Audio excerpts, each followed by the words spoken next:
Es un momento muy esperado, el de esta noche, que estamos recibiendo en Televisión Nacional a Camilo Marabotto. Vamos a comenzar a conversar con él y a explicar algunas de las cosas que Fernando y Gabriela se preguntaban y que muchos a lo largo de todo este tiempo, personalmente en esta investigación que con Camilo hemos realizado, conversando durante infinidad de horas, intercambios de correo electrónico, de llamadas telefónicas, utilizando las redes, procurando conocer un poco más. La primera pregunta inicial, Camilo, de agradecerte tu presencia en el estudio de Televisión Nacional, es ¿cuándo y dónde naciste? Porque tenemos que conocer quién sos para conocer un poco más de hacia dónde vas. Ahora, yo nací el 15 de octubre del 79 en el Hospital de Clínicas en Montevideo. Mi madre es de orígenes mercedarios, también mi padre adoptivo, que fue el que me dio el apellido. Originalmente fui registrado como Camilo José Martínez. Inicialmente, y después cuando mi madre se casó con el padre de mis hermanos, mi apellido final el nombre final fue Camilo José Marabotto Martínez. Bien, eso es importante para entender una de las cosas que se planteaba recién respecto al tema de los apellidos. ¿Por qué no sos Camilo Ricci? Porque vos sos hijo natural de Ariel Ricci. Sí. Esa es también tu manera de presentarte. Cuando nos conocimos y comenzamos a hablar, yo soy el hijo natural o hijo biológico. Hijo biológico, y siempre quiero marcar esta cosa, ¿no? Porque a veces se dice tu padre, es mi padre biológico y basta, porque después de él no sé nada, él no me reconoció y nunca lo conocí de persona, nunca tuve contacto con él. Esa es una de las cosas que quiero compartir contigo, porque hemos hablado que hasta ahora no habías visto la imagen de tu padre joven. No, tampoco existen en internet, en las redes tampoco. Resulta que hasta ahora no se había buscado esa imagen, hasta que accediendo a archivos que tienen que ver con inteligencia policial y con la imagen que aparece en los diarios, esta es la imagen de Ariel Ricci. Este es el momento en el cual es pedido de detención, en el año 1973, cuando es pedido su captura junto a Jorge Mazarovich y León Lev, en ese momento integrantes de la Unión de Juventudes Comunistas. Esta es la imagen de Ariel Ricci, de tu padre biológico. Nunca la habías visto, ¿verdad? No, nunca la había visto. ¿Se parece a vos? Ahora, de las fotos actuales que después harás presente, de las partes de las cejas, ¿no? Algunas partes sí se ve el parecido. A ver, Camilo, tu intención es venir a Montevideo a hablar de este caso, claramente a denunciar a tu padre. En el 2011 apareció una publicación en internet que se llama Todo sobre mi padre. 2013, sí. 2013, sí. Concretamente, ahí aparece tu primera publicación en Facebook. Sí. Ahora, la pregunta inicial es, ¿por qué hacer esto? El tema es ¿por qué no? O sea, es un deber civil, un deber moral, que lo que uno sabe lo meta de las herramientas a los familiares que desde hace años están esperando justicia y saber dónde están los desaparecidos. Aparte del tema de desaparecidos, ha habido mucha gente torturada, que de eso se habla poco. Ariel Ricci metió un pueblo adentro, mucha gente que se confiaba de él, que lo tuvo en la clandestinidad y él traicionó. No solamente la traición moral, ¿no? Por el hecho de que una persona que conoces, ¿no? Que es tu amiga, que la mandás presa, torturada, sino que prácticamente él formó parte de la inteligencia uruguaya, fue un miembro más de la Dirección Nacional de Inteligencia e Informaciones, fue un tira, se convirtió y bueno, y trabajó junto a la inteligencia, ¿no? Esta que estamos viendo es la imagen justamente del pedido de captura, acompañado de otros dos dirigentes históricos de la UJC. Ahí está Ariel Horacio Ricci Cabeza, Jorge Ernesto Mazarovich y León Lev. Esta imagen, que también es inédita, esto es lo que pasaba en los diarios de la época, sí, cuando se hacía el pedido de captura. Decías que en un momento de tu vida accediste a la información, seguramente preguntándole a tu madre sobre quién había sido tu padre biológico. ¿Cómo te llega la información y cómo salís a buscar más datos? Prácticamente, como decía, nunca pregunté mucho sobre él, porque un padre que me creció lo tuve. A un cierto punto de mi vida, ¿no? Estaba por casarme, digo siempre que en la eventualidad de ser padre quise entender mi origen. Le pedí a mi madre que me dijera todo de él, no se animó a decírmelo a vos, me lo hizo por correo electrónico y ahí supe toda la verdad. Después, metiendo en los buscadores de internet, empecé a encontrar una marea de material sobre todos los casos de secuestro de la gente que él marcó, y también salió a la luz el tema de Oscar Tassino, que después de haber sido secuestrado junto a los militares, fue muerto bajo las torturas, ¿no? En los centros de detenciones. Cuando le haces la primera pregunta a tu madre sobre tu padre biológico, ¿qué te dice? Ahí estamos hablando de los 17 años que le pregunto el nombre. Yo antes de los 17 años sabía que mi padre biológico era otra persona, pero nunca había preguntado el nombre. Me dice, se llama Ariel Ricci, pero ten cuidado que no vas a encontrar nada de bueno en él, me dice. Y efectivamente saliste a buscar y no encontraste nada bueno. Exactamente. Luego saliste a buscar también, el contacto con él. Sí, me intercambié 4 o 5 correos electrónicos. Sí. ¿Y qué pasó ahí? En el primero me responde, o sea, se abre hacia mí en el sentido, bueno, si sos mi hijo, nos conocemos, despacito, nos podemos ir conociendo. Después, justamente cuando le echo en cara todas las atrocidades que había cometido, se mete a la defensa y a su vez al ataque. Y dice muchas de las cosas de las cuales me acusan no son verdad. Ahí estás diciendo también que otras sí son verdad. A mí en estos 2 años me han llegado decenas, y no algunas, decenas de testimonios de mucha gente que ha sido víctima de él, directa, o sus familiares. Y también identificaste el lugar donde está, claro. Porque Inteligencia Policial tenía una información, Interpol concretamente, claro, ante el pedido de la justicia, pero vos llegaste más allá. Interpol tenía una información de 20 años atrás. Interpol tenía la información de donde residía hasta el 95. Yo, a través, él tenía sus publicaciones, Ariel Ricci tenía sus publicaciones budistas, donde decía los movimientos de sus pasos. También con páginas de Facebook de algunos familiares pude saber los movimientos en otras ciudades donde han vivido. Y esto es lo que demuestra que si en este país hay voluntad, las herramientas están. Si no se busca justicia en este país es porque no hay interés. Esta misma noche presentaste unas fotos que acá tenemos, sí, que vamos a empezar a ver, que son fotos actuales, relativamente actuales, y que identifican el lugar donde está Ariel Ricci. Sí. Vamos a comenzar a ver algunas de esas imágenes. ¿Dónde está, de acuerdo a la información que tenés? Ahora, hasta el 2013 se había apenas mudado a Armação dos Búzios, que es una localidad turística en el estado de Río de Janeiro, a unas 2 horas de la ciudad de Río de Janeiro. Bien, ese es el dato que conseguiste. Estas imágenes te llegaron, hoy las escribiste públicamente por primera vez. Esto es parte también del presente y de la historia de Ariel Ricci. Y tu objetivo a partir de este momento, a partir de que estamos acá, estamos en televisión, en un horario central, del PIX-NT venís recién, donde hiciste tu presentación. A partir de ahora, ¿qué? Yo doy las herramientas a las personas que acusan a Ricci y están buscando justicia desde hace tantos años. Doy las herramientas y ahora dependen de los demás. Yo estoy a completa disposición de los abogados que están llevando las causas, de Pablo Chargoña, de Álvarez Petralla, y toda la información que pueda dar, estoy para eso. Hablaba de las víctimas, ha tenido contactos con muchas víctimas. Muchos. Que te han dado información. En otro lugar de Montevideo está Alberto Grille, sí, seguramente habrás escuchado su nombre, periodista, director del semanario Caras y Caretas. Es una de las personas que se puso en contacto con nosotros para hacer referencia a su conocimiento sobre Ariel Ricci y también la posibilidad de testimoniar. Alberto Grille, estamos escuchando, estamos en vivo en el estudio de Televisión Nacional junto a Camilo Maraboto. Queríamos conocer cuál era su testimonio sobre el caso Ricci. Bueno, buenas noches.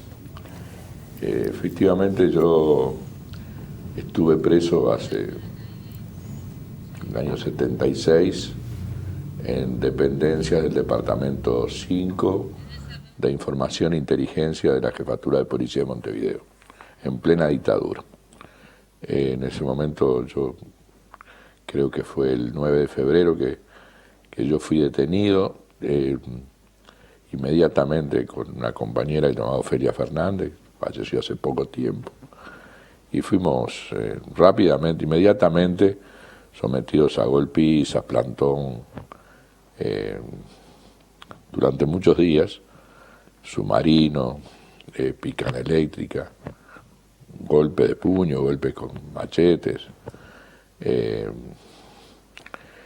Y bueno, eso fue un periodo muy duro, de unos primeros días, una especie de shock que duró 6, 7 días, en donde prácticamente nosotros no sabíamos ni dónde estábamos tirados en el suelo, con algunos de los otros compañeros que han incluso testimoniado, y algunos de ellos han presentado la denuncia esta que mencionaba recién Nicoletti, de que patrocinaron los abogados Chargonia y Álvarez Petraglia.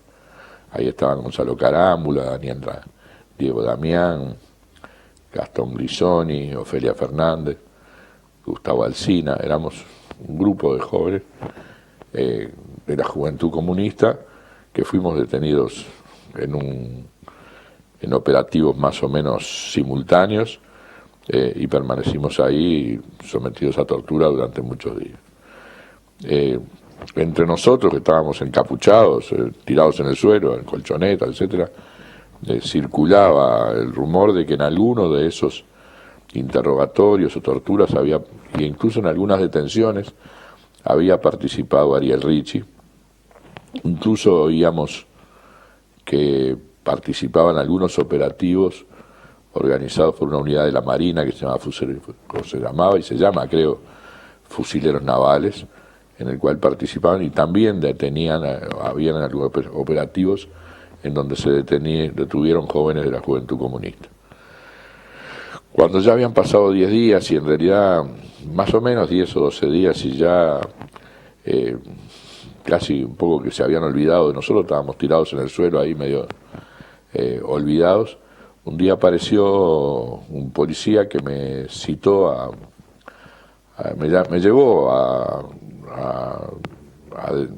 una pieza de ahí del departamento 5, un poco más, me parece que sobre el frente del edificio ese que quedaba en la calle Maldonado, y ahí estaban Ariel Ricci, que tenía un arma en la cintura, una pistola, y también estaba un oficial que ahí dijeron que se llamaba Bayubá Centeno de Alencastro, con 2 o 3 funcionarios ahí policiales del departamento 5 que habían participado durante todas las sesiones de tortura y las golpizas de los días anteriores. En ese momento Ariel Ricci me interrogó, me pegaron con un machete de goma, una especie que ellos le llamaban Big John o algo por el estilo.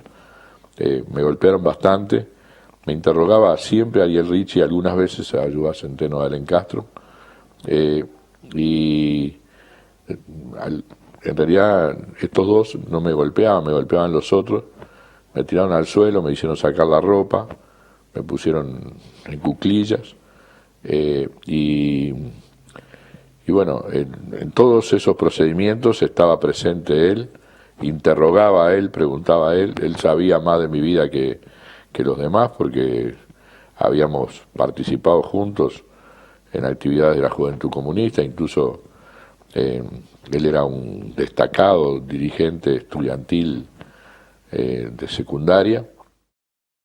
Con el agradecimiento a Alberto Grille, que haya estado en contacto con nosotros por su testimonio muy valioso, porque también hay otro, muy breve, que quiero compartir con ustedes, con Alberto Grille, que está siguiendo esta transmisión, con Camilo y con la gente que nos está siguiendo a través de Televisión Nacional, que es el caso de Mabel Alicia, que es del departamento de Maldonado, otra militante comunista de aquella época, que en contacto telefónico con nosotros narraba esto.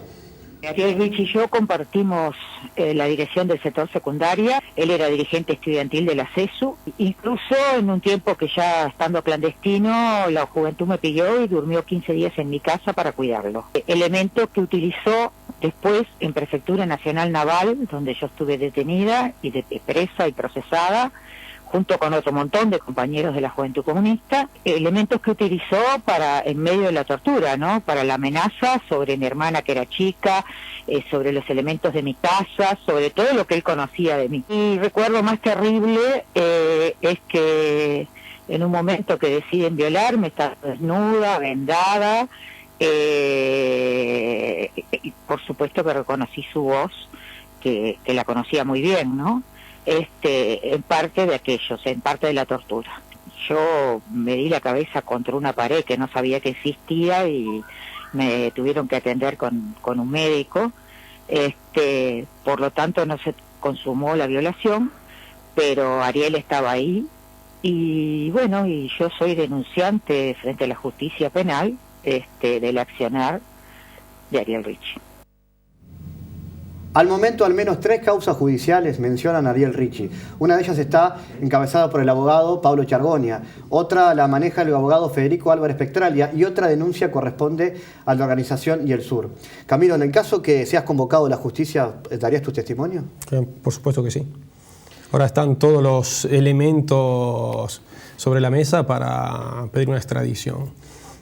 ¿Qué sentís cuando escuchás este tipo de testimonios que lo nombran directamente, como el de Grille? Obviamente no son para nada agradables y por estos testimonios que desde hace 2 años estoy escuchando es que estoy acá, lo hago por eso. Vamos a despedirnos de este encuentro con la presencia del abogado Pablo Chargonia, que es uno de los denunciantes en la causa, a conocer qué es lo que está judicialmente al respecto sobre el caso de Ariel Ricci y sobre todo algunas movidas judiciales que se han dado en las últimas semanas o en los últimos meses que han demorado esta instancia. Camilo, gracias por estar. Gracias a ti, Fabián.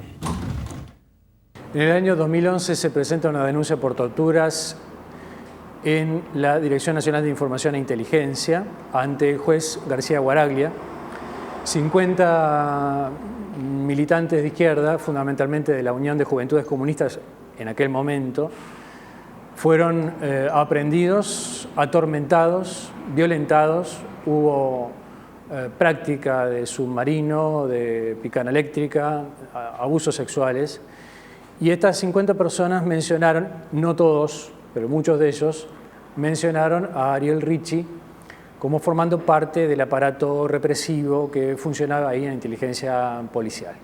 De modo que se identificaron policías fundamentalmente, policías retirados, algunos militares y, como en este caso, civiles. Un caso es Ricci, el otro es Gundelshoff, que colaboraban con el aparato represivo en forma activa, es decir, operaban en el marco del terrorismo de Estado. Como en todas las causas, los violadores de derechos humanos se defienden planteando la clausura del expediente por el transcurso del tiempo. Es lo que suele llamarse como la prescripción de la acción penal. Y en muchos casos eso implica una dilatoria, buscada, intencional desde luego, es la búsqueda del refugio temporal para los criminales de lesa humanidad. Todas esas chicanas de los violadores de derechos humanos explican en parte la demora de la causa. Piénsese que fue presentada la denuncia en el 2011, pero no hay que perder de vista también que fue presentada recién en el 2011, de modo tal que también hay que hacer un reproche al sistema político, aquel parlamento que sancionó una ley de caducidad que impedía toda denuncia siquiera, apenas la pretensión de pensar en denunciar los hechos, era desestimulada por la propia ley de caducidad. En el caso, además, de la persona que mencionamos, de Ricci, no se encuentra en el país, por lo que ha habido una solicitud de la intervención de Interpol sin que hasta el momento haya tenido un resultado positivo. Es decir que, en la opinión de los denunciantes, hay prueba más que suficiente para procesar a los responsables que son identificados, muchas veces en condiciones muy difíciles por las propias víctimas. Condiciones muy difíciles, digo, porque o estaban vendados, o estaban encapuchados, o no conocían los nombres de todos los represores. Lo que se espera es que el tiempo no constituya un refugio a los violadores de derechos humanos y que la justicia proceda finalmente a sancionar por crímenes muy graves que ha vivido este país.